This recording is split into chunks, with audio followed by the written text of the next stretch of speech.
للہ رب العالمین والصلاة والسلام علی سید الانبیاء والمرسلین والصلاة والسلام علی آباء سید الانبیاء والمرسلین والصلاة والسلام علی امہات سید الانبیاء والمرسلین والصلاة والسلام علی اعمام سید الانبیاء والمرسلین لا سیمن افضل البشر بعد الانبیاء بالقول الغالب خیر الناصرین سیدنا ابو طالب علیہ الصلاۃ والسلام وعلی آلہ واصحابہ واہل بیتہ وعطرتہ وعشیرتہ اجمعین اما بعد فاعوذ باللہ من الشیطان الرجیم بسم اللہ الرحمن الرحیم والموفون بعہدہم اذا عاہدوا والصابرین فی البأساء والضراء وحین البأس اولئک الذین صدقوا واولئک هم المتقون او کما قال اللہ تعالی فی مقام آخر هو الذی ارسل رسولہ بالہدی ودین الحق لیظہرہ علی الدین کلہ ولو کرہ المشرکون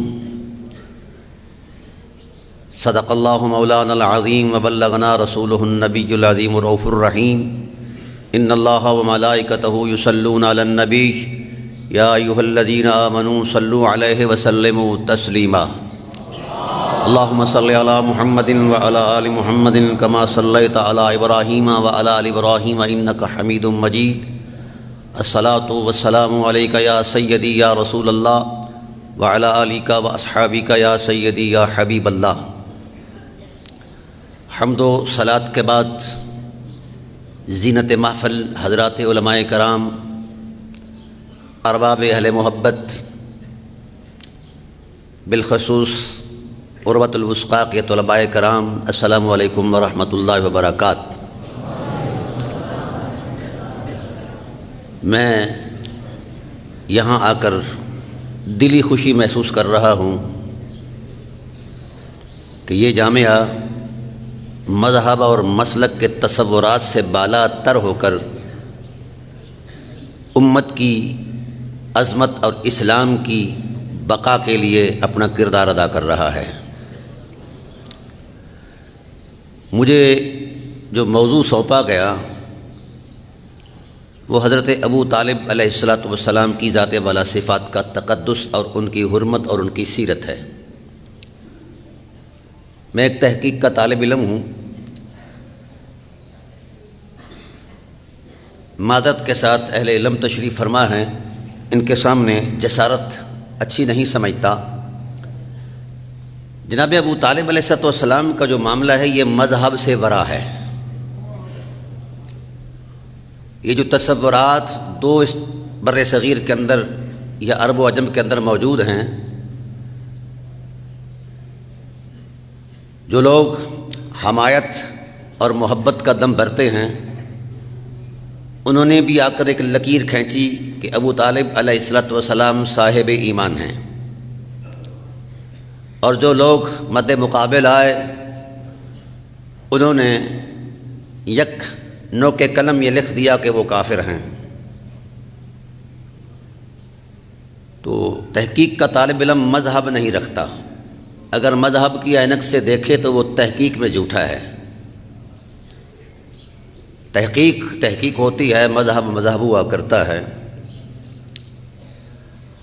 جناب ابو طالب علیہ الصلاۃ والسلام کا جو معاملہ ہے، جو واویلا ہم اپنے سٹیجوں پر کر رہے ہیں کہ وہ ایماندار تھے یا نہیں تھے، اگر قرآن میں اتر کر دیکھا جائے تو پوری کائنات کا ایمان ممنون احسان ابی طالب ہے۔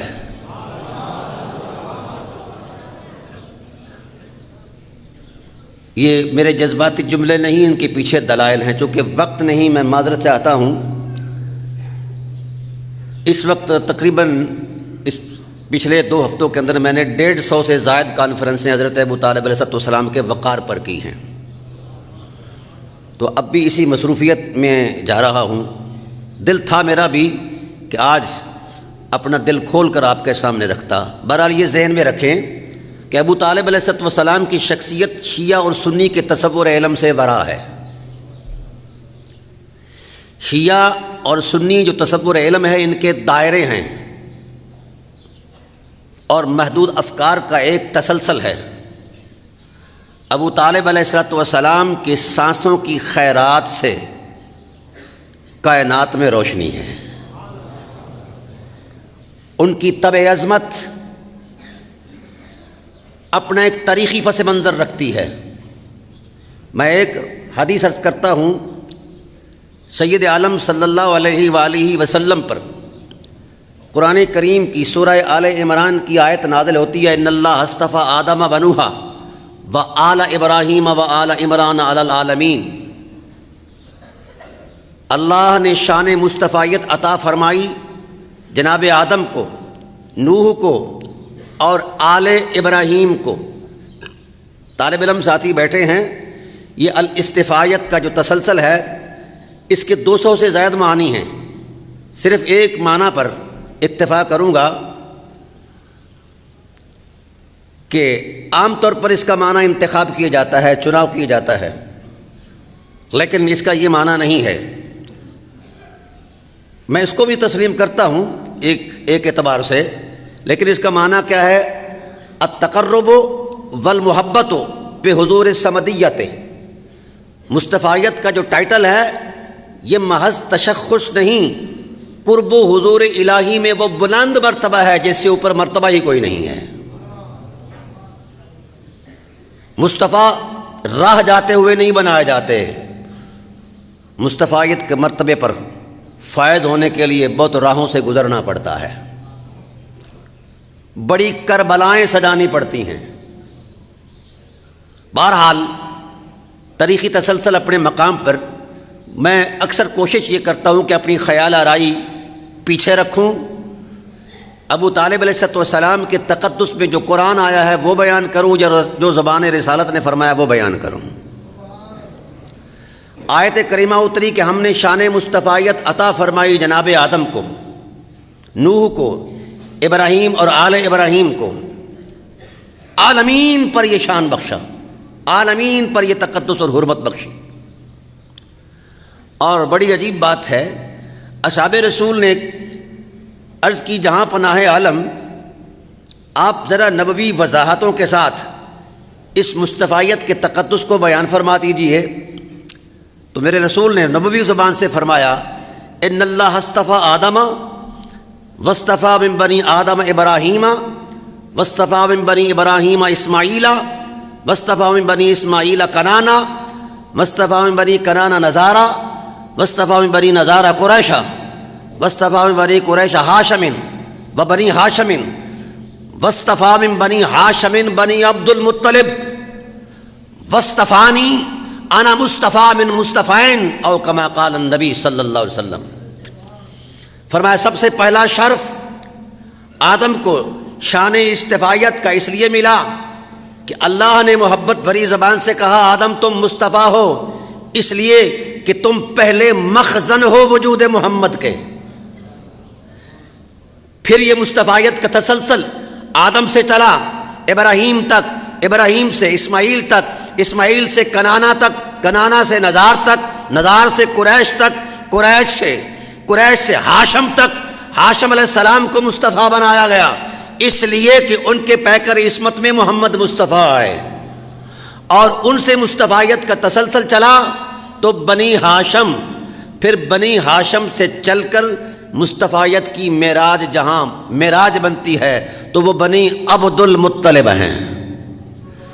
تو بنی عبد المطلب علیہ السلام میں ٹائٹل کے طور پر سب سے پہلا جو تقدس مآب نام آتا ہے وہ مصطفیٰ حضرت ابو طالب ہیں۔ اور جناب ابو طالب علیہ السلام یہ بات سن رہے تھے، یہ بڑی بات ہے۔ حضور جب فرماتے اپنے خاندانی تقدس کو تو پہلو میں ابو طالب علیہ السلام ہوتے تو دونوں ہاتھ اٹھ گئے۔ وما ذلك الا سودة خصنا به وله العباد اصطفانا له الفخر۔ فرمایا الحمدللہ، اس میں کوئی شک نہیں، بنی عبد المطلب مصطفیٰؤں کی جماعت ہے، اور رسول اللہ کے سامنے خود کو ابو طالب علیہ السلام نے مصطفیٰ کہا۔ ابھی یہ گفتگو جاری ہے، رسالت پناہ عالم اپنی خاندانی عصمت اور حرمت کو بیان کر رہے ہیں، تو جبرائیل علیہ السلام آ گئے۔ محبوب جس مصطفیت کے تسلسل کو آپ نے نبوی زبان سے بیان فرمایا ہے، خدا فرماتے ہیں وَسَلَامٌ عَلَىٰ عِبَادِهِ الَّذِينَ اصْطَفَىٰ، خدا ہو کر ان مصطفیٰؤں کو سلام کرتا ہے۔ تو جن نفوس قدسیہ کو لا شریک ہو کر سلام کرتا ہے، اس کو ایمان اور عدم ایمان کے ترازو میں تولنا یہ جبر ہے۔ تو میں نے پہلے عرض کیا تھا کہ جناب ابو طالب علیہ السلام کا معاملہ مذہب کے تصورات سے بلند ہے۔ مذہب محدود فکر کے تصور کو کہتے ہیں۔ ابو طالب علیہ السلام کی جو حرمت ہے اور جو محبت ہے، یہ مت سمجھیے یہ مذہب ہے، بلکہ یہ فطرت کی معراج ہے۔ اور پھر میں ایک ذمہ داری کے حوالے سے یہ عرض کر رہا ہوں، ابو طالب علیہ السلام کی ذات والا صفات کی محبت جو آپ کے سینوں میں مچل رہی ہے، خدا اسے سلامت رکھے۔ نبوت کا فیصلہ یہ ہے کہ جن کے من میں ان کی محبت نہیں، ان کے من میں ایمان داخل نہیں ہو سکتا۔ یہ نبوت کا فیصلہ۔ علماء تشریف فرما ہیں، میرے پاس وقت اور وضاحت کا ٹائم ہوتا تو میں یقیناً ایک چھوٹی سی حدیث عرض کرتا ہوں۔ حضرت عباس بن عبد المطلب علیہ السلام بارگاہ عظمت میں حاضر ہوتے ہیں، کہتے ہیں کہ جہاں پناہ عالم ان قریش اذا لقوا بعضهم بعضا لقوا بوجوہ ذو بشارۃ، یہ جو قریش آپس میں ملتے ہیں تو بڑے حشاش بشاش انداز میں، پرتپاک انداز میں ملتے ہیں۔ وَإِذَا لَقُونَا لَقُوا بِوُجُوهٍ غَيْرِ ذُو مُبْشِرَةٍ، جب یہ ہم سے ملتے ہیں تو پھر ان کے اندر وہ احترام اور جاذبیت نہیں نظر آتی، ذوق شوق سے نہیں ملتے، ہمیں اوپرا سمجھتے ہیں۔ جس وقت یہ باتیں کر رہے ہوتے ہیں ہم قریب سے گزرتے ہیں تو گزرتے وقت یہ اپنی باتیں قطع کر دیتے ہیں اور کہتے ہیں کہ یہ ہاشمی جا رہے ہیں۔ تو میرے رسول کو غصہ آیا، نبوت کی زبان سے ارشاد فرمایا واللہ لا يدخل قلب رجل الایمان حتی یحبکم للہ ولرسولہ ولقرابتہم منی۔ فرمایا اللہ کی عظمت کی قسم، اللہ کی حرمت کی قسم، جب تک کائنات کی باسی تم سے محبت نہیں کرتے، ہاں یہ جملہ میں بھول گیا، اذا ما بال اقوام اذا رأوا الرجل من اہل بیتی۔ علماء تشیع سے بھی میرا ایک شکوہ ہے، ہم نے اہل بیت کا ٹائٹل چند نفوس قدسیہ کے تصور میں آ کر لپیٹ دیا ہے۔ اہل بیت نبوت کا پہلا نقش اول والدین محمد ہیں، دوسرا نقش اول جناب ابو طالب علیہ السلام ہیں۔ جو ان کو اہل بیت کی عظمت میں قبول نہیں کرتا، یقین نہیں کرتا، وہ اہل بیت کی حرمت کے ساتھ مذاق کرتا ہے۔ کیوں نہیں اہل تشیع کے سٹیجوں پر اہل بیت نبوت کی عظمتوں میں پہلی عظمت کا تصور کیوں نہیں دیا جاتا؟ چلو اہل سنت کو تو گلا ہو سکتا ہے کہ انہوں نے کلمہ پڑھا ہے کہ نہیں پڑھا، جو کلمے کا یقین رکھتے ہیں کم از کم جو پہلا نقش اول ہے اہل بیت کی عظمت میں وہ حضرت ابو طالب علیہ السلام کی ذات والا صفات ہیں۔ تو میرے رسول نے فرمایا اذا رأوا الرجل من اہل بیتی، کوئی شیعہ کوئی سنی ابو طالب علیہ السلام کو اہل بیت مانے نہ مانے، میرے نبی نے فیصلہ دے دیا ہے ابو طالب اہل بیت کا امام ہے، اہل بیت کی شان ہے، اہل بیت کی حرمت ہیں، اہل بیت کا تقدس ہے، اہل بیت کا وقار ہے، اہل بیت کے تقدس کی حرمت کی بقا کی ضمانت ہے۔ یہ میرے رسول نے فتویٰ دیا ہے، کوئی شیعہ دے نہ دے، کوئی سنی دے نہ دے۔ فرمایا اذا رأوا الرجل من اہل بیتی۔ یہاں علماء کے ذوق طبع کے لیے عرض کرتا ہوں، یہ الفاظ اگرچہ جناب ابو عباس بن عبد المطلب علیہ السلام کے تقدس میں بیان فرما ہے، لیکن یاد رکھنا حضرت عباس بن عبد المطلب حضور کی ماں کی طرف سے سگے چاچا نہیں ہیں، باپ کی طرف سے سگے چاچا ہیں، ماں کی طرف سے نہیں ہیں۔ تو جو شخص ایک قدم پیچھے کھڑا ہے وہ اگر نبوت کی نگاہ میں اہل بیت ہے تو جو ہر قدم آگے بڑھ گیا ہے۔ اور پھر یہاں ذوق طبع کے لیے، علماء کے تفنن طبع کے لیے ایک اشارہ عرض کر رہا ہوں۔ جناب ابو طالب علیہ السلام کتنا بڑھے مصطفیٰ کے قریب، ایک آپ کی تاریخی روایات ہیں، مذہبی علمی اعتبارات ہیں۔ آج ذرا مذہب سے بلند ہو کر قرآن کی سادہ لوحی میں اتر کر مقام ابو طالب کا جائزہ لیں۔ ہمارے اہل سنت کی کتابوں کے اندر حضرت سیدنا صدیق اکبر رضی اللہ تعالیٰ عنہ کے تقدس اور حرمت کو بیان کی جاتا ہے کہ ان کی صحابیت بڑی قطعی ہے اور یقینی ہے، اور اس ضمن میں آیت کریمہ پیش کی جاتی ہے، ثانی اثنین اذ ہما فی الغار اذ یقول لصاحبہ لا تحزن ان اللہ معنا۔ ہاں میں جانتا ہوں، اس پر میرا یقین ہے، اعتماد ہے۔ اور فی الغار کی جو حسر کی صورت ہے وہ صدیق اکبر رضی اللہ تعالیٰ عنہ کے تشخص کا اعتبار قائم کر رہی ہے۔ مجھے اس سے کوئی گلہ نہیں، کوئی شکوہ نہیں، میں اسی صورت کو اصول بناتا ہوں، خواہ وہ اہل سنت ہوں یا اہل تشیع ہوں۔ اگر رسول اللہ صلی اللہ علیہ وآلہ وسلم کی معیت میں غار کے اندر کوئی 3 دن تک چشمے بیدار سے بیدار رہے، وہ پہرے داریاں، وہ دلداریاں، وہ خلوت گاہ کائنات کے اندر محبتوں کے احساسات اپنے مرتبے میں اتنے بلند ہو جاتے ہیں کہ کائنات آسمان کے سینے میں جو ستارے ہیں ان کا نور کم پڑ جاتا ہے۔ صدیق اکبر رضی اللہ عنہ کے مرتبہ محبت کا جو نور ہے، اس حفاظت نبوی کی جو عظمت ہے، وہ ستاروں کے نور پر غالب ہو جاتی ہے بطور نیکی۔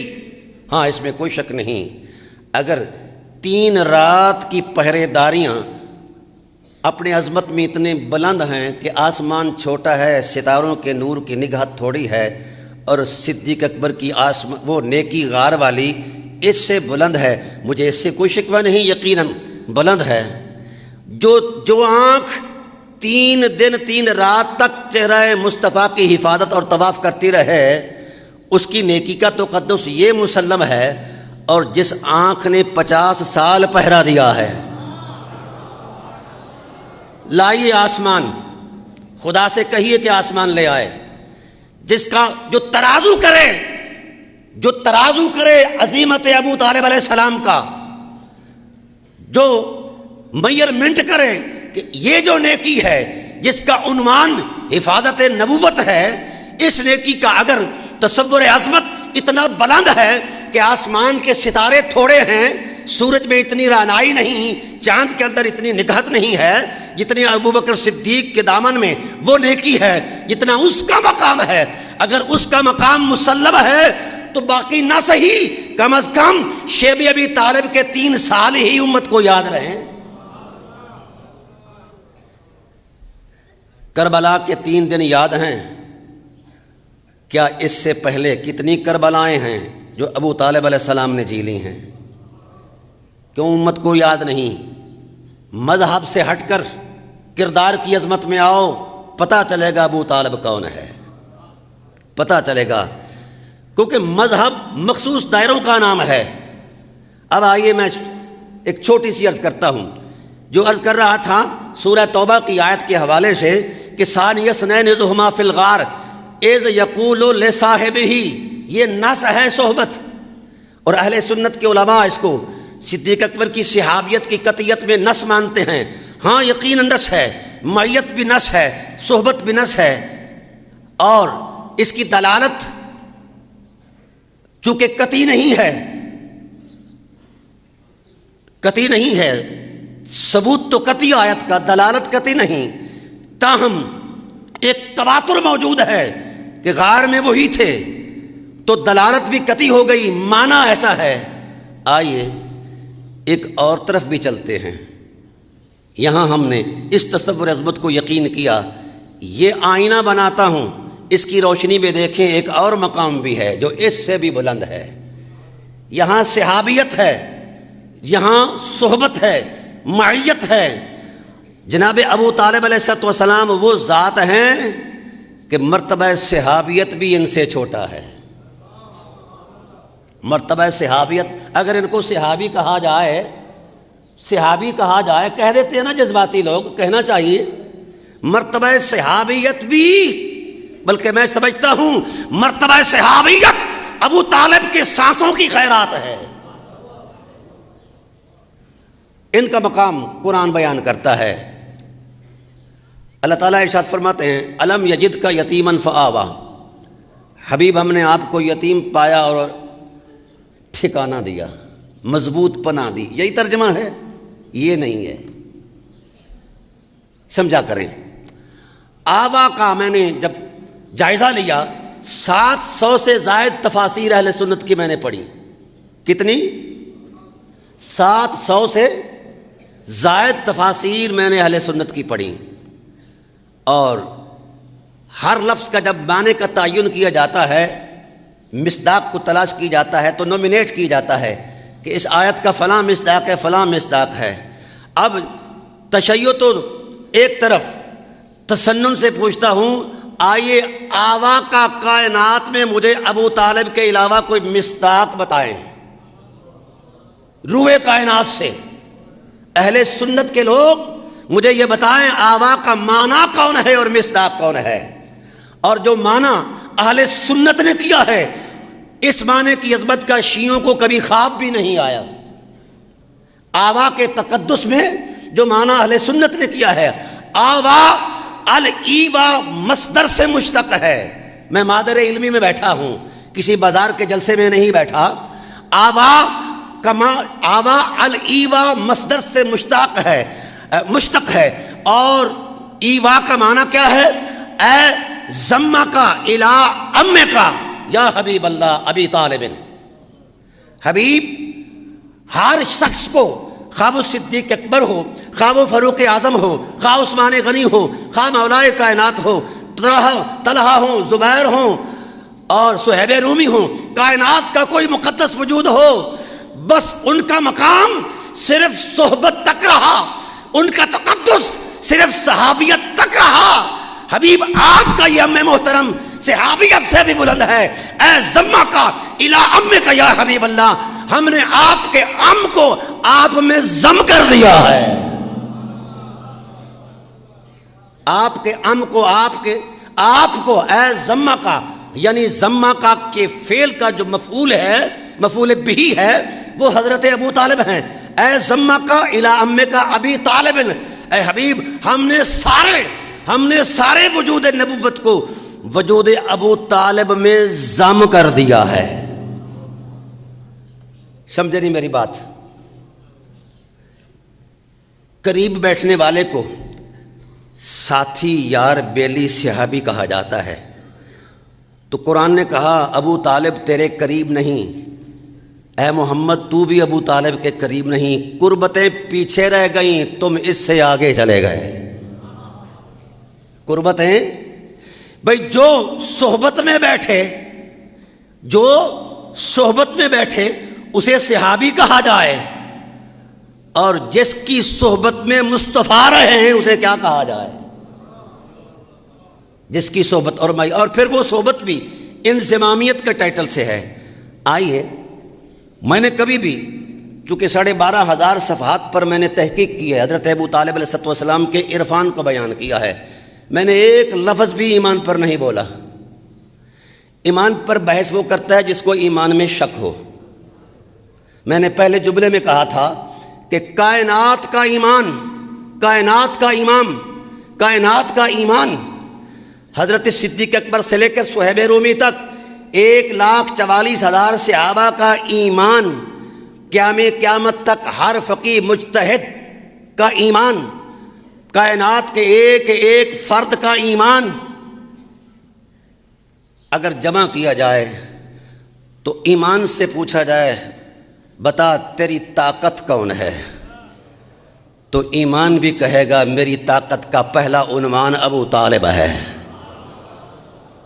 میری طاقت کا پہلا عنوان یہ لا الہ الا اللہ کا واویلا میں فقہی تعبیرات میں نہیں پڑھنا چاہتا، اہل محبت بھی بیٹھے ہیں، علماء بھی تشریف فرما ہیں۔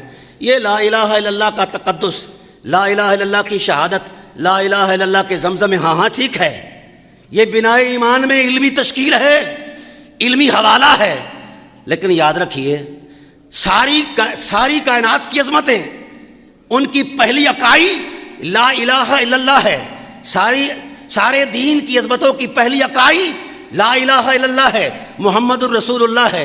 اب لا الہ الا اللہ سے ہی پوچھ لیا جائے، لا الہ الا اللہ بتا تیری سب سے پہلی طاقت کا نام کیا ہے، تو لا الہ خود بولتا ہے کہ میری طاقت کا پہلا عنوان ابو طالب ہے۔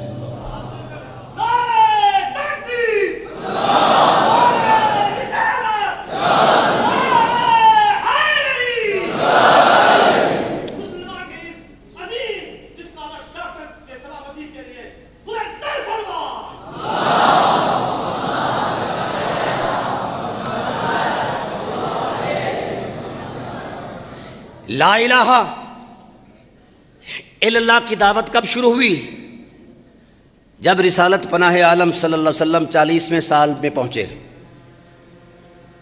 یہ ایک تاریخی حوالہ ہے، حقیقت ہے۔ لا الہ الا اللہ کی تشکیل، لا الہ الا اللہ محمد رسول اللہ کی دعوت کا آغاز جبل ابو قبیس کی چوٹی پر اس وقت ہوا جب میرے رسول صلی اللہ علیہ وآلہ وسلم 40 برس کی عمر میں تھے۔ اس سے پہلے سرزمین عرب لا الہ الا اللہ سے آشنا ہی نہ تھی۔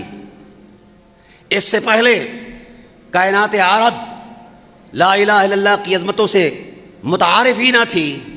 میں پوچھتا ہوں، میزاب رحمت میں کھڑے ہو کر 17 سال کی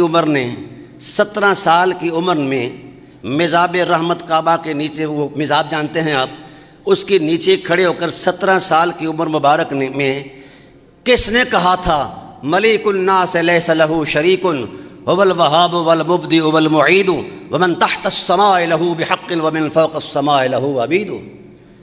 ابھی تو نبی پیدا ہی نہیں ہوئے، ابھی تو نبی لا الہ الا اللہ کا حوالہ فطرت پیدا ہی نہیں ہوا۔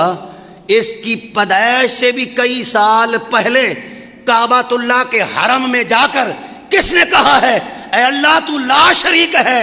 جس نے کہا ہے اسے ابو طالب کہتے ہیں۔ ابھی ہم جستجو کر رہے ہیں کہ لا الہ الا اللہ کب چلا ہے، تاہم عرض کرنا چاہتا ہوں کہ خود لا الہ الا اللہ بول رہا ہے۔ آپ کہیں کہ شاید ہو سکتا ہے یہ ڈاکٹر صاحب کا وجدانی جملہ ہے، آئیے ہم قرآن سے پوچھ لیتے ہیں۔ اللہ تعالیٰ ارشاد فرماتے ہیں یریدون ان یطفئوا نور اللہ بافواہہم ویأبی اللہ الا ان یتم نورہ ولو کرہ الکافرون۔ یریدون ان یطفئوا نور اللہ، قرآن۔ کفار مکہ نے مل کر فیصلہ کیا کہ محمد کا مقابلہ نہیں ہو سکتا، نہ اس جیسی ہمارے پاس شخصیت ہے، نہ اس کے پاس جو کتاب ہے ہمارے پاس وہ کتاب ہے، نہ اصحاب رسول جیسا جذب اور جنون اور مستی ہے، تو پھر ہم محمد کا مقابلہ کس فورم پر کریں، کس پلیٹ فارم پر کریں؟ تو سارے قبائل نے مل کر طے کیا کہ ہم بنی ہاشم کو دیت دے دیں گے، خون بہا دے دیں گے، اس لیے محمد کو قتل کر دیں اور نور خدا کے اس دیپ کو ختم کر دیں، بجھا دیں، اس لیے ہم ان کو دیت دے دیں گے، مل کے یہ جان چھوٹ جائے گی۔ ادھر انہوں نے مکر کیا، ادھر انہوں نے اپنے تصور بہمیت کے اندر یہ سوچا، ادھر ارادہ الہی نے، ارادہ خداوندی نے ایک فیصلہ کیا۔ یریدون ان یطفئوا نور اللہ بافواہہم، حبیب انہوں نے ارادہ کر لیا ہے اللہ کے نور کو منہ کی پھوکوں سے بجھا دیں۔ واللہ متم نورہ، واللہ متم نورہ، اللہ ارادہ کر رہا ہے، اللہ نے طے کر لیا ہے کہ اپنے نور کو متمم کرے گا، مکمل کرے گا، اپنے نور کی حفاظت کرے گا۔ اے اللہ، اس وقت چند لوگ ہیں، کلمہ گو ضرور ہیں، مگر اپنا کردار نہیں دے سکتے، کچھ خاموش ہیں، کچھ چھپے ہوئے ہیں، کچھ ہجرت کر کے حبشہ چلے گئے ہیں۔ پروردگار عالم، اتمام نور کا اہتمام کیسے ہے؟ یہاں بدر بھی نہیں کہ جبرائیل علیہ السلام آ جائیں، احد بھی نہیں کہ ملائک آ جائیں، کوئی ایسی صورت نہیں ہے۔ پروردگار عالم اس اتمام نور کی صورت کیا ہے؟ فرمایا میرے حبیب میرا اعتماد موجود ہے، میرا اعتماد موجود ہے۔ اے اللہ تیرا اعتماد کیا ہے؟ فرمایا حبیب جس کی آغوش میں تم پلے ہو ابو طالب وہ میرا اعتماد ہے، وہ متمم نور بن کر میدان میں آئے گا۔ ابھی یہ باتیں ہو رہی تھیں کہ سید بطحہ افضل البشر بعد الانبیاء بالقول الغالب خیر الناصرین سیدنا ابو طالب علیہ السلام اٹھے اور تلوار کو میان میں سے نکالا اور حرم میں آ کر کہا اقیم علی نصر النبی محمد اقاتل عنہ بالقناء والقنابل۔ سب سے پہلی حمایت محمد میں جو تلوار اٹھی وہ ابو طالب کی ہے۔ ابھی بدر کا مارکہ بھی بعد میں آنا ہے جس کو یوم الفرقان یوم التقى الجمعان کا ٹائٹل دیا جاتا ہے۔ احد بھی بعد میں بپا ہونا ہے، تبوک بھی بعد میں بپا ہونا ہے۔ ابھی کچھ نہیں ہے، ابھی تنہا ہے، کوئی جماعت نہیں۔ اور حیرت ہے، علماء سے معذرت سے عرض کرتا ہوں، قرآن کہتا ہے کہ اللہ نے تمہاری مدد کی فرشتوں کے ساتھ ب50 الف مصومین، نشان زدہ فرشتوں کے ساتھ۔ ہاں آئے فرشتے، اقدم گھوڑے پر چڑھ کر جبرائیل آیا، حیزم گھوڑے پر چڑھ کر جبرائیل آیا، ملائک آئے، 5000 فرشتے آئے، بدر میں آئے، اور بھی مقامات پر معاونت آتی رہی۔ مجھے بتایا جائے 10 سن نبوی تک رسول کی حفاظت کے لیے نہ جبرائیل آیا ہے نہ کوئی صاحب آیا ہے۔ 10 سن نبوی تک میرے رسول کی حرمت کا جس ذات نے پہرا دیا ہے اسے ابو طالب کہتے ہیں۔ اور حیرت ہے، پہروں میں جو جذب تھا، کبھی تھوڑا سا پر بڑی غور کر لیں تو آپ کو بہت کچھ نظر آ جائے گا۔ مستی یہ تھی کہ دن بھر تو پہرا ہوتا ہی تھا، جب رات ہوتی پو پھوٹتی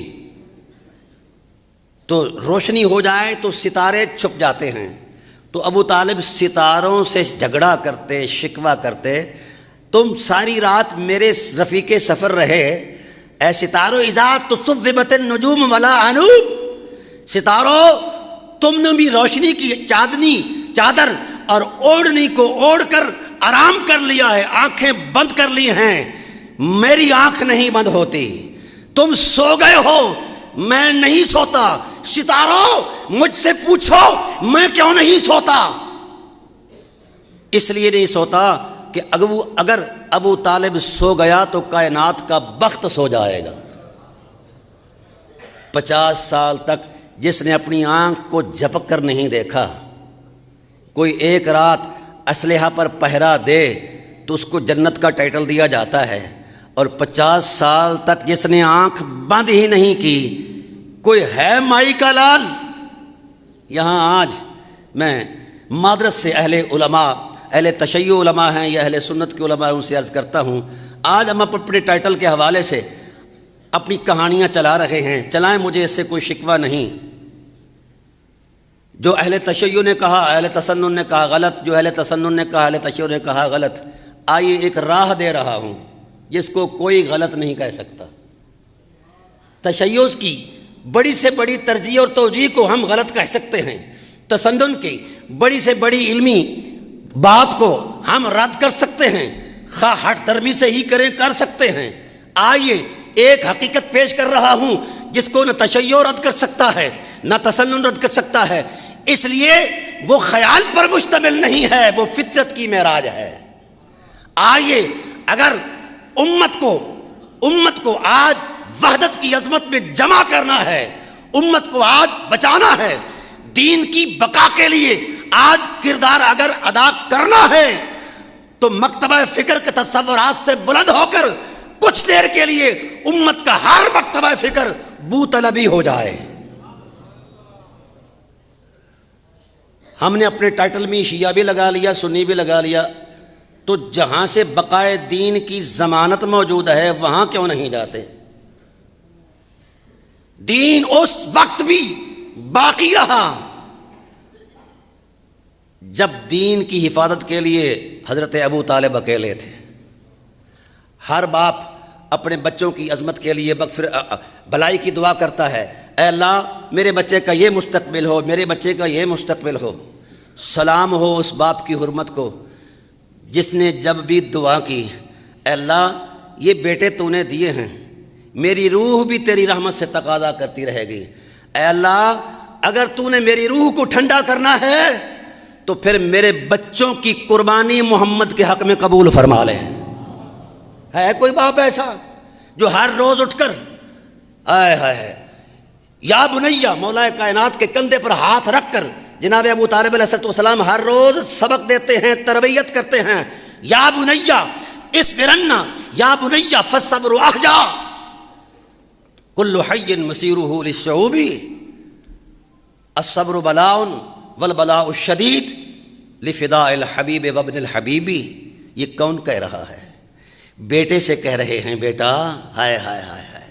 مجھے ایک جملہ یاد آ رہا ہے، وقت کے دامن میں اتنی گنجائش نہیں ورنہ میں اس جملے پر میں 3 گھنٹے گفتگو کرتا۔ وہ جملہ یہ ہے، اس کا ترجمہ کر دیتا ہوں۔ کہا علی فرتبتہ امہ، اما علی فرتبتہ امہ ونشعل بقتل لہ وتتزیدا۔ علی تو جانتا ہے تجھے تیری ماں کس جذبے سے پال رہی ہے؟ بابا فرمائیے کس جذبے سے پال رہی ہے؟ فرمایا اس جذبے سے پال رہی ہے کہ تجھے محمد پر قربان کرنا ہے۔ علی اس دل سے اپنی پوری فطری استعداد کے ساتھ کھڑے ہو گئے قربانی کے لیے، اپنے آپ کو تیار کر رہے ہیں۔ اور پھر جب دیکھا حضرت ابو طالب علیہ السلام کی ذات والا صفات نے کہ علی کامل ہو گئے ہیں اس استعداد میں، تو جب بھی علی سوئے ہوئے ہوتے تو قدموں کی طرف آ کر کھڑے ہو جاتے ابو طالب۔ علی کی آنکھ کھلتی تو کہتے بابا آپ میرے باپ ہیں، ادھر کیوں کھڑے ہیں؟ تو وہ کہتے فاکرم بمن یفضی الیہ، اے علی یہ حق ہے کہ بیٹا باپ کی تکریم کرے، یہ عادت ہے، یہ فطرت ہے، یہ شریعت ہے، لیکن جہاں تو پہنچا ہے میرا یقین کہتا ہے کہ میں تیری تکریم کروں، تو میرے لیے واجب التکریم ہے۔ بابا کیوں؟ کہا جب سے تو نے طے کر دیا ہے کہ علی نے محمد پر قربان ہونا ہے، تب تک تو اس وقت سے لے کر آج تک تو میری محبتوں کا قبلہ بنا ہوا ہے۔ جو بچوں کی تربیت ہی یہاں سے کرے کہ قتل ہونا ہے، دعا نہیں کرنی کہ یا اللہ ان کو بچایا جائے، یا اللہ ان کا مستقبل روشن بنا دے، یا اللہ یہ میرے بڑھاپے کا سہارا بنے۔ جب بھی کسی بچے سے ابو طالب مخاطب ہوتے تو یہی کہتے کونوا فدن لکم، تمہیں پیدا ہی اس لیے کیا گیا ہے کہ تم محمد پر قربان ہونا ہے۔ تو جس کی سیرت میں یہ رونق حیات ہو، جس کے پاس یہ نصاب وفا ہو، آئیے دعوت دے رہا ہوں خدا کے لیے، اگرچہ کرائے پر ہی آ جاؤ، میں کرایہ دوں گا سب علماء تشیع کو، علماء تسنن کو، کہ کچھ دیر کے لیے آپ بو طلبی ہو جائیں۔ ہونا کیوں نہیں، میں معذرت کے ساتھ، کہ ابو طالب علیہ السلام کی اسوے میں کیا ہے، سیرت میں کیا ہے۔ ابو طالب نے پہلا سانس بھی رسول پر قربانی سے دیا ہے اور آخری سانس بھی اسی قربانی پر آیا ہے۔ ابو طالب نے دیا ہے، لیا کچھ نہیں ہے۔ ہم تو آمادہ ہوتے ہیں نا کہ ہمیں دیا جائے، خواہش ہوتی ہے۔ جو دین سے لیتا ہے وہ اتنا وفادار نہیں جو دین کو دے کر خوش ہوتا ہے، وہ جتنا وفادار وہ ہوتا ہے۔ اس لیے میں چاہتا ہوں کہ امت اس وقت لوٹ آئے ان مذہبی تصورات سے۔ اگر دین کی بقا کی آپ خواہش رکھتے ہیں تو بو طلبی ہو جائیں۔ ہم نے بہت کھٹی کر لی، شیعہ بن کے بھی، سنی بن کے بھی، لیکن نتیجہ کوئی نہیں نکلیا، نتیجہ نہیں نکلا۔ دین نتیجہ دیتا ہے۔ آپ 6 ماہ پر کرائے پر آ جائیں، بو طلبی ہو کے دکھا دیں، ضمانت دیتا ہوں اس بات کی کہ دین بھی غالب ہے، کیونکہ اس کی فطرت میں ہے لِيُظْهِرَهُ عَلَى الدِّينِ كُلِّهِ، لِيُظْهِرَهُ عَلَى الدِّينِ كُلِّهِ، دین کی فطرت میں غلبہ ہے۔ آؤ غلبہ دین کے لیے اگر کوئی کردار ادا کرنا ہے تو اپنے فکری تنوعات سے بلند ہو کر ابو طالب کے جھنڈے کے نیچے آ جائیں۔ یہ وہ جھنڈا ہے جو ابتدائے اسلام میں بھی اسلام کی بقا کی ضمانت تھا. اور یہ بات میں جذبات میں نہیں کہہ رہا، میرے رسول کا اعتراف موجود ہے. میرے رسول نے خود اعتراف فرمایا تھا، جب تک ابو طالب کا سایہ نبوت کے سر پر رہا تب تک پورا کفر مفلوج رہا، ان کو ہاتھ اٹھانے کی جرت نہ ہو سکی. جو ہی ان کا سایہ سر سے گیا تو پورے کفر نے انتقام لینے کے لیے اپنے آپ کو میدان میں کھڑا کر دیا ہے. تو کیا بندہ مر جائے تو اس کی اقدار بھی مر جاتی ہیں؟ بولیے نا بھائی. بندے کی اقدار، ابو طالب اگرچہ ظاہری اعتبار سے دنیا سے پردہ پوشی سہی، تو کیا وفائے ابو طالب کی روشنی کافی نہیں ہے اس امت کو؟ کیا ایثار ابو طالب کے زمزموں کے احساس اس امت کی نمائندگی نہیں کر سکتے؟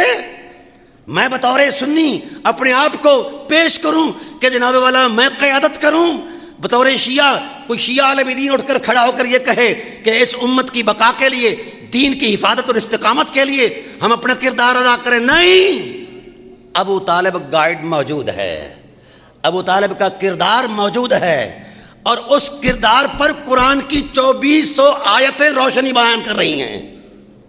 ابو طالب کو قرآن سے تلاش کرو، جس کی آغوش میں 4500 سے زائد قرآن کی آیتیں اترتی ہیں، اس کو نہیں پتا. یمن میں بھیک مانگنے والے کو پتا ہے. یہ ناانصافی ہے، یہ غداری ہے دین کے ساتھ، یہ دین کے وقار کے ساتھ ایک خلاف ہے، دین کی حرمت کے ساتھ مذاق ہے. حیرت ہے. جو قرآن سے پیوست ہے، قرآن اس سے پیوست ہے. نہ قرآن مصطفیٰ سے جدا، نہ مصطفیٰ قرآن سے جدا. تو پھر قرآن نے کہا، حبیب آپ کو پورے قرآن کے ساتھ ہم نے انضمام کر دیا ہے ذات ابو طالب میں. میں یہاں ایک صوفیوں والا نقطہ بھی پیش کرتا جاؤں. بہت سارے ہمارے علماء صوفی بننے کے شوق میں ہیں، شیعہ ہوں یا سنی ہوں، بنے. ہمارے ہاں حضرت فخر جہاں دہلوی رحمۃ اللہ تعالیٰ علیہ بہت بڑے مدرس ہو گزرے ہیں. ان کے پاس 2 طالب علم گئے پڑھنے پنجاب سے. ایک کا نام غلام نبی، دوسرے کا نام خواجہ خدا بخش مہاروی رحمۃ اللہ تعالیٰ علیہ، نور محمد مہاروی. پڑھتے رہے، 25 سال کا یہ درس نظامی تھا. آج تو 5 دن میں درس نظامی والے بھی موجود ہیں. پڑھتے رہے، ایک پڑھتا رہا، دوسرا خدمت کرتا رہا. پڑھنے والے نے عبور کر کے کہا کہ میری تکمیل ہو گئی، پگڑی باندھی گئی. تو تانا دیا اپنے کزن نور محمد کو، کہا کہ تو ساری عمر استاد کے گھوڑوں کی لید میلتا رہا، جانوروں کی گوبر میلتا رہا. میں مفتی بن گیا ہوں، میں اپنی ماں کو جا کر بتاؤں گا کہ میں یہ بن گیا ہوں، بتا تو کیا بتائے گا. تو دل پر چوٹ لگی. آیا تو میں بھی اس لیے تھا، لیکن میرے نصیب میں شاید نہیں. تو محبت بھری آنکھوں سے آنسو بہے، روئے، آہو بکا شروع ہو گئی، گریہ زاری شروع ہو گئی. فخر جہاں دہلوی کو پتہ چلا کہ آپ کا خادم خاص رو رہا ہے. فخر جہاں دہلوی آئے، کہا نور محمد بیٹا کیا ہوا؟ کسی نے مارا؟ جی نہیں. ستایا؟ جی نہیں. پریشان کیا؟ جی نہیں. روتا کیوں ہے؟ کہا آقا تیرے پیار کا تانا ملا ہے، تیرے پیار کا تانا ملا ہے. آیا تو میں بھی پڑھنے تھا. میرا کزن خالہ زاد جو ہے یہ مفتی بن کر جا رہا ہے، یہ ماں کو بتائے گا کہ یہ بن گیا ہے، اور میں تو کچھ بھی نہیں بنا. تو شیخ طریقت حضرت فخر جہاں دہلوی نے فرمایا اچھا یہ بات ہے. تو پکڑا خواجہ نور محمد مہاروی کو، پکڑ کر سینے سے لگایا، کہا اس کو ہم نے عالم بنایا ہے، تجھے ہم قبلہ عالم بناتے ہیں. آج تاریخ گواہ ہے، نور محمد کا نام گھٹ جانتے ہیں، قبلہ عالم ہی زبانوں پر زد عام ہے کہ نہیں؟ بھئی جو دہلی کا ایک عالم دین کسی خدمت گزار کو سینے سے لگائے تو فیضان ولایت کی برکتوں سے اسے قبلہ عالم بنا دے. کوئی مولوی یا صوفی کے سینے سے طالب لگ جائے تو قبلہ عالم بن جاتا ہے، اور جو علم نشرہ کے سینے سے 50 سال تک لگا رہا وہ ولایت کا سینہ ہے، یہ نبوت کا سینہ ہے. اس پر صرف انعکاس نور ہوتا ہے، ادھر وہی نازل ہوتی ہے جو سینہ، قرآن کہتا ہے پیوست رہا، سینہ ابو طالب سینہ نبوت میں پیوست رہا، اور سینہ نبوت سینہ ابو طالب سے پیوست رہا۔ اب فیض کہاں سے شروع کریں؟ کدھر گئی وہ طریقت کے تسلسل کی سارے زمزمیں؟ اس لیے گزارش کرتا ہوں نا انصافی نہ کیجیے، تشیع سے کہتا ہوں کہ صرف ایمان پر لکیر نہ کھینچیے، یہ بہت چھوٹی سطح ہے۔ ایمان ممنون احسان ابی طالب ہے۔ ایمان کی بقا کا نام، ایمان کی بقا کی ضمانت کا نام ابو طالب ہے۔ ایمان کہاں سے شروع ہوتا ہے؟ مجھے تو شرم آتی ہے یہ بات کرتے ہوئے ہی کہ میں ان کے ایمان پر گفتگو کروں۔ اللہ اکبر، ان کے مقام کو کہاں سے شروع کروں اور کہاں تک لے جاؤں، یہ میرے بس کی بات نہیں ہے۔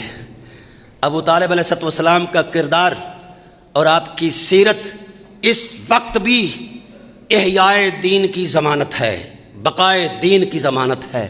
اس وقت بھی احیاء دین کی ضمانت تھی اور بقائے دین کی ضمانت تھی۔ بو طلبی ہو جاؤ اگر بقا چاہتے ہو، دکانداریاں چلانی ہیں تو پھر مرضی ہے۔ میں تو ٹریڈ کمپنیاں کہتا ہوں، ننگے ننگے کہتا ہوں، یہ فقہ ہے، یہ فرقے، یہ تصورات، یہ فکری تنوعات، یہ فلاں مکتبہ فکر، یہ کیا ہوا؟ مکتبہ فکر جب سے بنے ہیں امت ٹوٹ گئی ہے۔ ان مکتبوں کو بند کرو، مکتب عشق میں آؤ جس کا پہلا امام ابو طالب ہے۔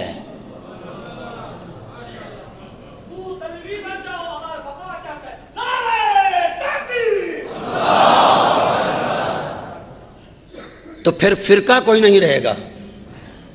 یہ مارکیٹیں ضرور بند ہوں گی، لیکن زمین کی سطح سے لے کر آسمان کی چوٹیوں تک اسلام کے غلبے کا نور ہوگا۔ آج مذہب اور مسلک، حیرت اس بات پر ہے کہ میں نے ٹوپی پہنی، اس پر بھی اعتراض، علامہ نے پگڑی پہنی، اس پر بھی اعتراض ہے نا، میری شلوار ٹخنوں سے اوپر ہے، اس پر بھی اعتراض، نیچے ہے اس پر بھی اعتراض، شلوار پہن لوں تب بھی اعتراض، نہ پہنوں تب بھی اعتراض۔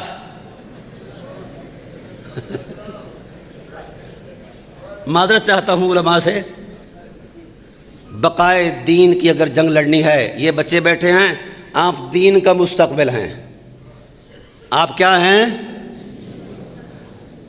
اور اگر آپ سپاہی بنیں گے ابو طالب علیہ السلام کے، تو پھر یہ کچھ نہیں رہے گا جو آپ محسوس کر رہے ہیں، پھر کائنات کا ذرہ ذرہ حرمت محمد کی قسم اٹھائے گا۔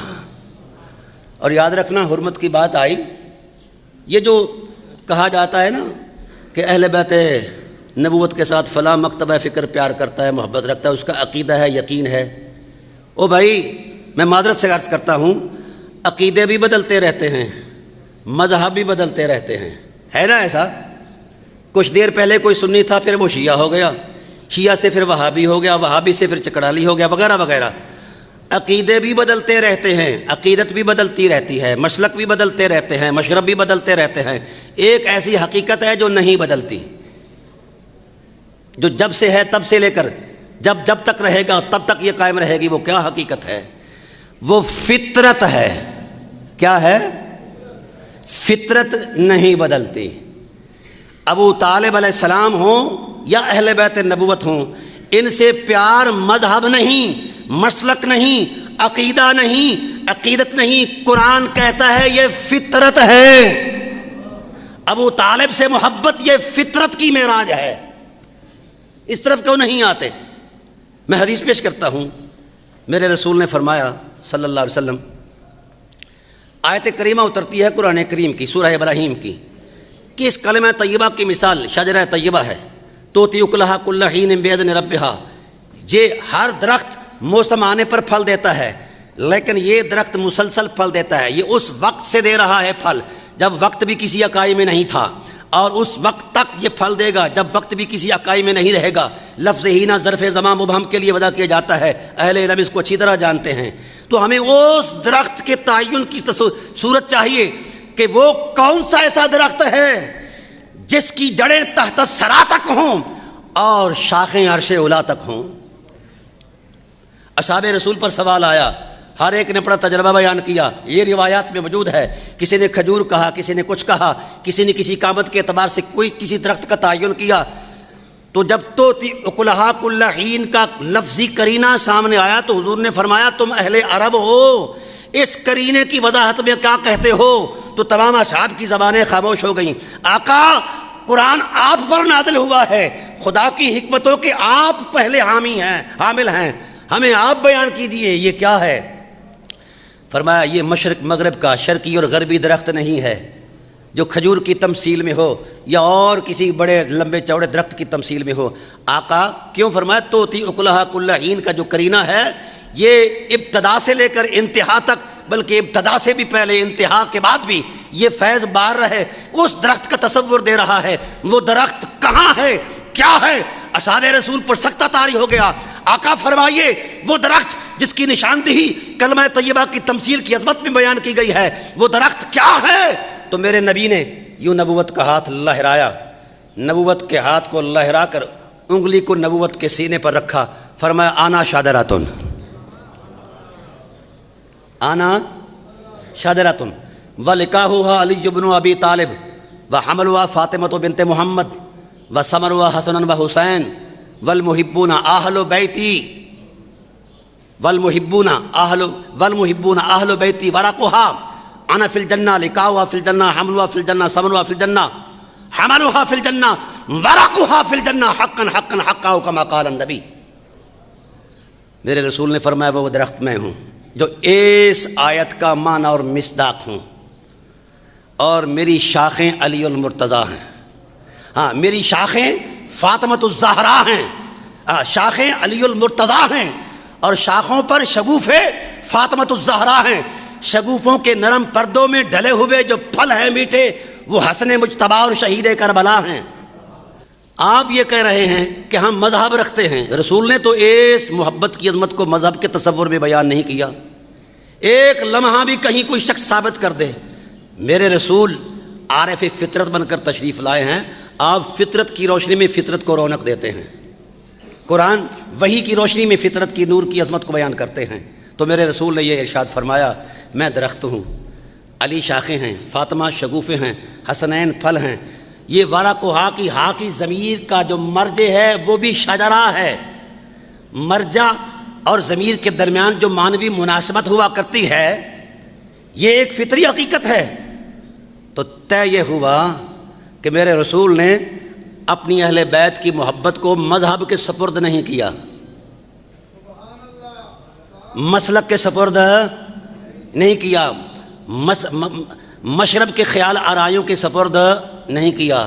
میرے رسول کی نبوت والی زبان نے طے فرمایا کہ اہل بیت سے محبت فطرت کی معراج ہے، اور جو اہل بیت سے محبت کرنے والے ہیں وہ یہ نہ سمجھے کہ ہم تورانی ہیں، کالے ہیں، گورے ہیں، پاکستانی ہیں، انگلستانی ہیں۔ فرمایا جس من میں ان نفوس قدسیہ کی محبت ہوگی، جس طرح درختوں کے پتے وجود درخت کا حصہ ہوا کرتے ہیں، اے اہل محبت جو اہل بیت نبوت سے محبت کرتے ہو تم بھی وجود نبوت کا حصہ قرار پاؤ گے، یہ مقام دیا ہے۔ اور پھر پتے جڑوں پر نہیں لگتے، پتے اوپر آ کر سجائے جاتے ہیں۔ تو میرے رسول نے فرمایا جس طرح درختوں کے پتے اس کی رونق ہوا کرتے ہیں اور اس کے سر ماتھے پر ہوا کرتے ہیں، اے اہل بیت نبوت سے محبت کرنے والو تمہیں بھی محمد اپنے یہاں مقام دیتا ہے۔ یہ محبت کرنے والوں تو یہ کون سا مذہب ہے؟ یہ نہ شیعہ مذہب ہے، نہ سنی مذہب ہے، نہ بریلوی مذہب ہے، نہ دوسرا نہ تیسرا، یہ خدا کے رسول کا فیصلہ ہے، اور قرآن کریم نے بھی اسی بات کو بیان کیا۔ بہرحال میں آپ کے اور علماء کے درمیان حائل نہیں ہونا چاہتا، میرے ذمہ یہ تھا کہ سیرت ابو طالب علیہ السلام پر گفتگو کروں۔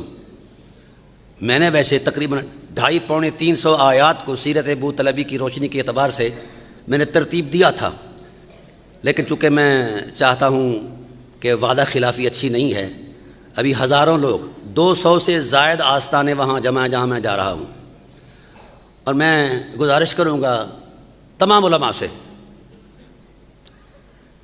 کہ اب کس وقت کا انتظار کر رہے ہیں جب یہ سامراج طاغوت سر پر چڑھ آئے گا. ابھی ہم اپنے جوڑ توڑ میں ہیں، کون کیا کہہ رہا ہے کر رہا ہے. سامراج اگر کودا ہوا ہے میدان میں تو پھر ہم نے کیوں برقع پہنا ہوا ہے؟ سامراج کو آج کا تو نہیں ہے، شروع سے ہے، ازل سے ہے یہ سامراج کا تسلسل. تو پھر ہم کیوں برقع پہنے؟ گزارش کروں گا علماء اہل سنت سے بھی اور علماء اہل تشیع سے بھی کہ مذہب کے تصورات سے بلند ہو کر حضرت ابو طالب کے جھنڈے کے نیچے آ جائیں. اور ایک خوشخبری آپ کو پیش کرتا ہوں کہ حضرت ابو طالب علیہ السلام کی شخصیت پر میں نے بلوچستان میں ایک یونیورسٹی میں خطاب کیا تھا. وہاں ہزاروں طلباء بھی تھے، اساتذہ بھی تھے. تو وہاں میں نے حضرت ابو طالب علیہ السلام کی جو اسلام کی بقا کے لیے سرگرمیاں تھیں اس پر تھوڑی سی بحث کی کہ ابو طالب علیہ السلام وہ شخص ہیں جس نے سب سے پہلے منظم جد و جہد کی ہے اسلام کی بقا کے لیے، اور ایک جماعت بنائی جس کا نام ہے جماعت الہاشمیہ. کیا نام ہے؟ اور فرمایا یہ مصطفیٰؤں کی جماعت ہے. خود ابو طالب کہتے ہیں. اور کہتے کیا ہے؟ کاشن کیا دیا. میں معذرت سے عرض کرتا ہوں، آپ حضرت ابو طالب کو جس بھی شخصیت اور تشخص میں دیکھیں، آپ کو اجازت ہے دیکھتے رہیں، لیکن میں نے جو قرآن سے سیکھا ہے خدا کی غیرت کا دوسرا نام ابو طالب ہے. ساری زندگی غیور عظمت کے ساتھ پورے کفر کے سامنے سد سکندری بن کر رہے، پورے کفر کو دبوچے رکھا اور کہتے کیا رہے؟ للکارتے رہے، آؤ کفار مکہ دم خم ہے تو میرے محمد کے قریب آ کر دکھاؤ. اور میرے مصطفیٰ کے کندھے پر جس دفعہ پتہ چلانا کہ حضور خاموش تبلیغ کرتے ہیں تو جناب ابو طالب حضور سے خفا ہوئے تھوڑے سے. کہا میری جان کیا لا الہ الا اللہ حق نہیں؟ فرمایا ابا کیوں نہیں حق ہے. کہا محمد رسول اللہ سچ نہیں؟ کہا ابا سچ ہے. کہا پھر یہ چھپ چھپ کے بازو پکڑا میرے نبی کا، حرم کعبہ میں لے آئے. وہاں سارے رؤساء بیٹھے تھے. بازو کو یوں لہرا کر کہا فَاسْدَا بِعَمْرِكَ مَا عَلَيْكَ غَضَاضَةً، ماں کٹ کے آنکھ لا الہ الا اللہ. فَاسْدَا بِعَمْرِكَ مَا عَلَيْكَ غَضَاضَةً وَأَبْشِرْ وَقَرَّ مِنْهُ عُيُونًا. للکار کے کہو لا الہ الا اللہ. خدا کی رحمت یہ منظر دیکھ رہی تھی. جبرائیل سے کہا جاؤ میرے محبوب سے کہو ابو طالب ٹھیک کہتے ہیں. فَاسْدَا بِعَمْرِكَ فَاسْدَا بِمَا تُؤْمَرُ وَأَعْرِضْ عَنِ الْمُشْرِكِينَ. تو حضور نے تھوڑی سی نگاہ پھیر کر سوال بھری نگاہوں سے سوال کیا کہ بابا حالات اس بات کی اجازت نہیں دیتے، حالات اس بات کی اجازت نہیں دیتے. تو کیا ابو طالب نے کیا کہا کہ سمجھوتا کر لیتے ہیں، ڈائلاگ کر لیتے ہیں، ٹیبل ٹاک کر لیتے ہیں؟ نہیں نہیں، سمجھوتے وہ لوگ کرتے ہیں جو کمزور ہوا کرتے ہیں. جن میں غیرت ہوتی ہے وہ سمجھوتے نہیں کرتے، ٹکرا جایا کرتے ہیں. کہا سمجھوتے والی بات نہیں، بے شک پورا مکہ ایک طرف اور تیرا چاچا ایک طرف. واللہ لن یصلوا الیک بجمعہم حتی اوسد فی التراب دفینا. خدا کی عظمت کی قسم ان میں جرأت نہیں کہ تجھ طرح ہاتھ پہنچا سکے. تو بھائی غیرت ابو طلبی کے امین بن جاؤ، چھوڑ دو مذہب شذب، یہ بعد میں دیکھا جائے گا.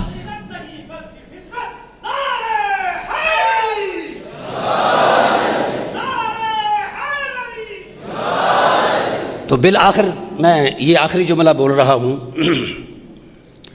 ابو طالب علیہ السلام کی سیرت ایک ایسی روشن حقیقت ہے، ایک ایسا روشن آئینہ ہے.